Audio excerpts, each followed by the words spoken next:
लिखना अजीब रुत सी पे मुस्कुरा के उदास होना ते शेर गए समय नू सद बुला के गए समय नू सद बुला के उदास होना ते शेर लिखना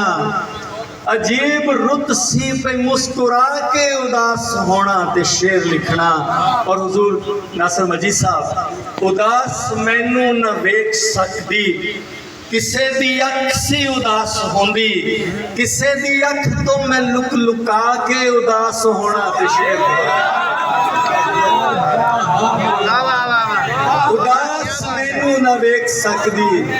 उदास मैनू न वेख सकदी किसे दी अख सी उदास होंदी किसे दी अख तो मैं लुक लुका के उदास होना ते शेर लिखना।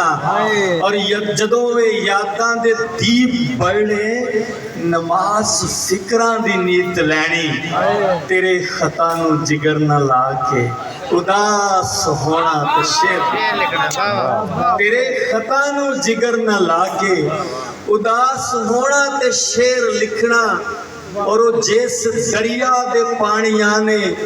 वछोड़ दिता सी प्यार मेरा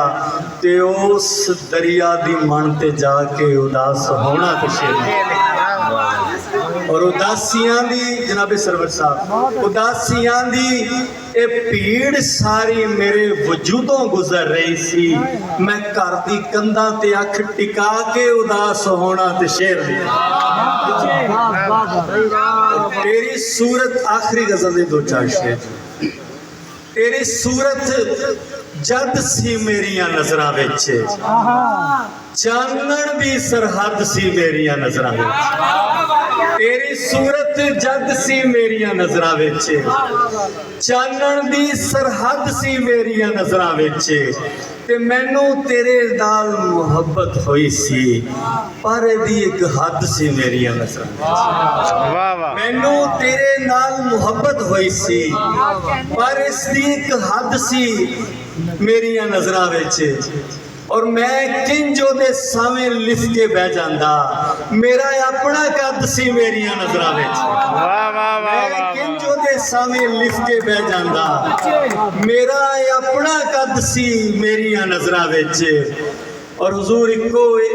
पूरा एक तसव्वुर होदा रब दी सौ बाकी अदो अद सी मेरिया नजरां विच पूरा एक तसव्वुर होदा रब दी सौ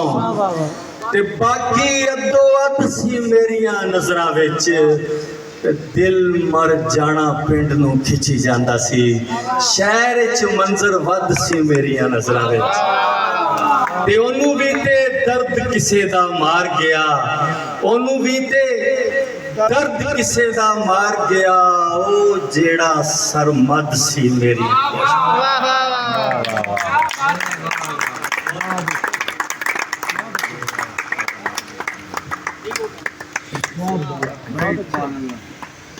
क्या बात